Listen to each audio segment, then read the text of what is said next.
یا شاذ مقصازیہ وتتیک مکارتها نسستی ما بناتی نسوہم نبرامدتی تسما چاستم پرمانتے کاریا کاریا ویوستیتو کیات واشاسترم داروکتم کرم کرتو لیا باسیر اسمان نام اللہ یبتور ونات بیان دکتا اللہ یارو جاپونا دیدہا حیام کرلا اللہ اللہ لکترستے جسکاما ہوتا باللہ سنجاہا اللہ یبتور کرم برحان اللہ محمد رسول برسی اللہ اللہ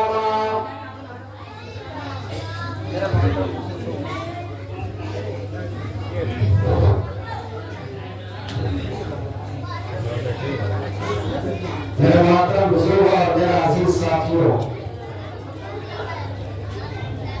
وقت کافی کم ہے۔ سب سے پہلے میں حضرت قاری محمد امتیاز صاحب کا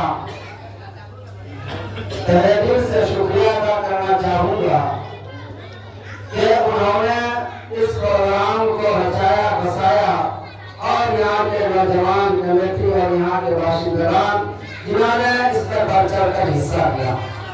میرے محترم بزرگوں دوستوں، ایک بات یاد رکھیں، یہ جو مکتب کا نظام اس مسجد کے اندر چل رہا ہے اور مجھ تک پھول پہنچا کہ آپ کو آنا ہے اور مجھے اس وقت خوشی کی انتہا نہ رہی کہ اس چھوٹی سی اور گمنام جگہ کے اندر الحمدللہ تعلیم و تربیت کے ساتھ ساتھ بچے حافظ قرآن بھی ہو رہے ہیں۔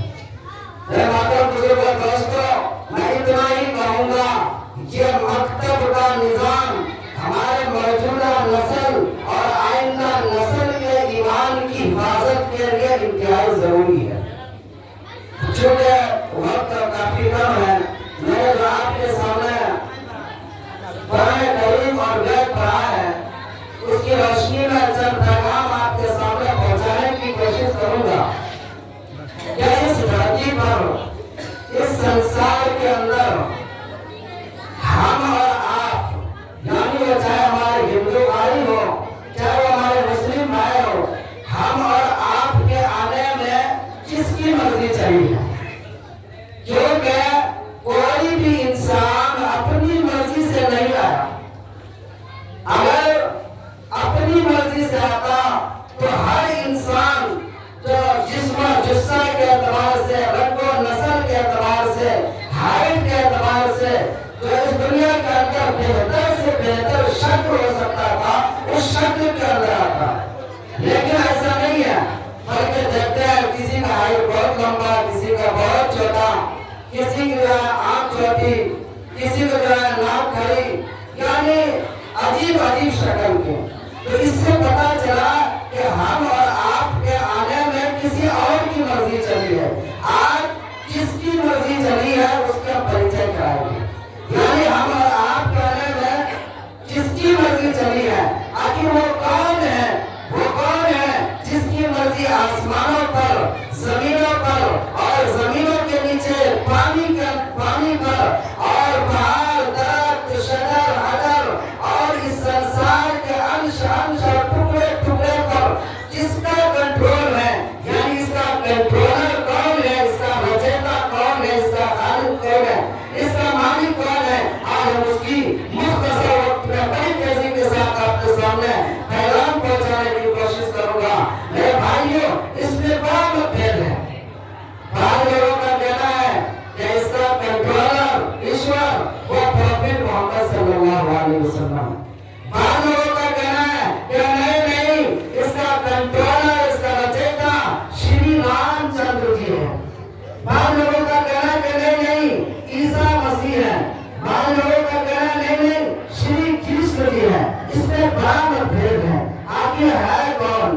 آج ہم اس کو جانیں گے۔ اور میرے بھائیوں، اے میرے ہندو بھائیوں، اے میرے مسلم بھائیوں، اگر ہم اس کو دھارمک گرنتھوں کے انوسار جانیں گے تو بڑا لابھ ہوگا۔ شری کرشن جی نے شریمد بھگوت گیتا کے اندر کہا، شریمد بھگوت